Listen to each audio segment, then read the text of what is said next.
into our clients' facilities. So ransomware seems to be making tons of news, and we in the room all know about it. We've had clients that have been impacted, and we know the business impacts. But we get some people that are like, well, we're in the cloud. We're safe. We're good. We don't have to worry about that stuff, In right? fact, how many of you guys use cloud email services, like Outlook 365 or Gmail? And when you think about, when you're thinking about ransomware, you actually think about ransomware like WannaCry that infects a user's workstation and then scrambles all the files in the workstation, and then you have to purchase a key to decrypt those files. Have we actually seen ransomware in the cloud? Not yet, but I set up this demo to show you what it's going to look like.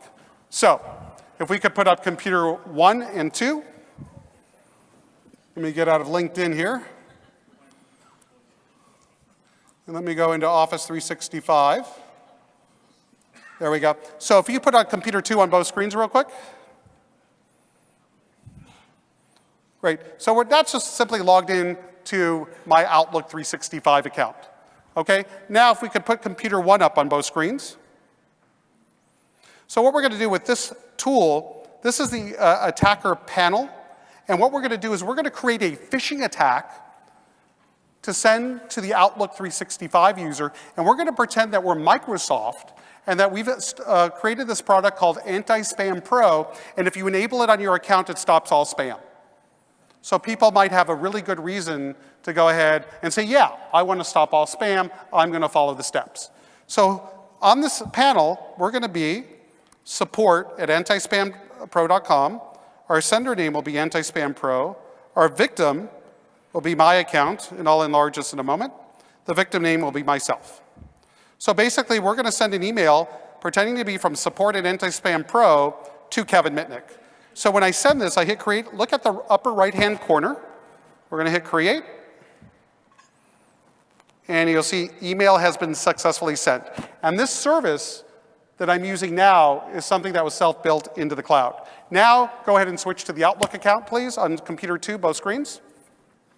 Now, we notice on this, at 8:01, which, by the way, if we look at the clock down in the right bottom corner, this email was just received from Anti-Spam Pro. So let's go ahead and open it up.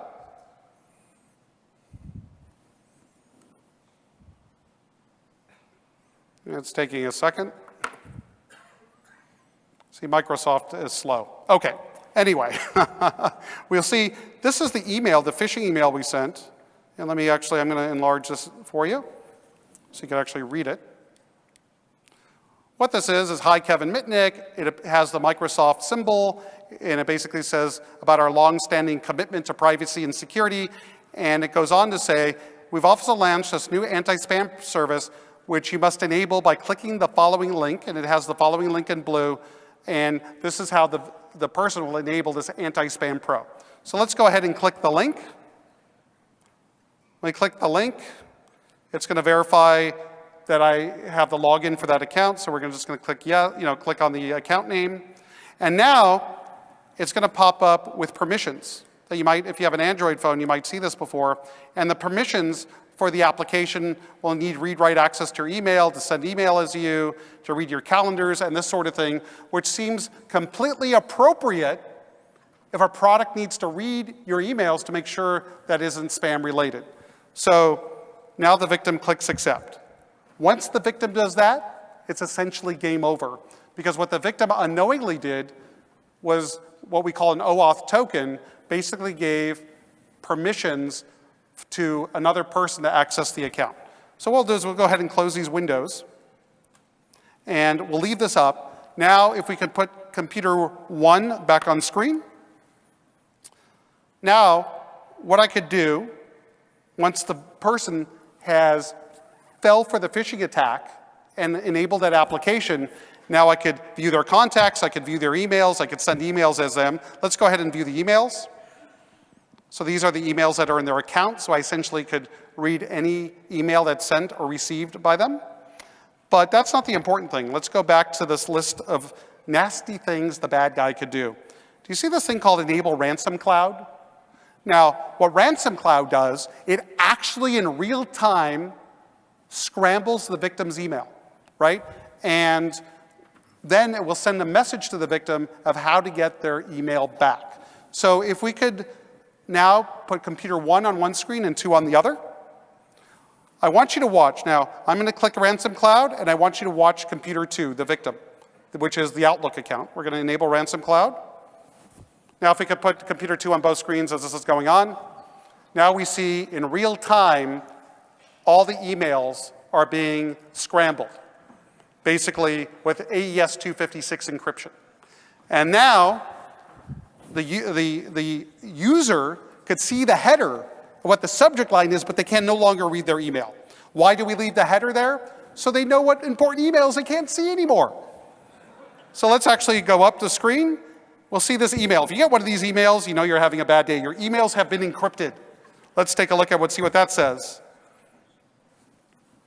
So it's kind of exactly like all other type of ransomware. Let me move this down.